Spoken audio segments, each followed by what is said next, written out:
Here I have Samsung Galaxy M32, and today I'm going to show you how to wipe cache from this device. So firstly, you will have to turn your device off, and after it turns off completely, you have to hold down combination of keys, power key and volume up at the same time like this. After the screen turns on and Samsung logo appears, you can release power key and keep holding only volume up.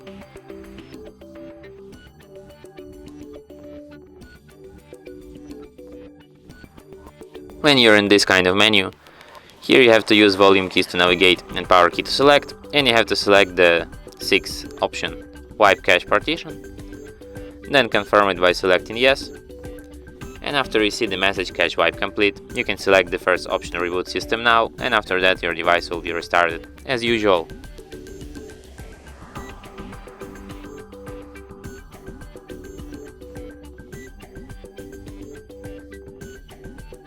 And that's it. Thanks for watching. If you find this tutorial useful, don't forget to hit that like button and subscribe to our channel.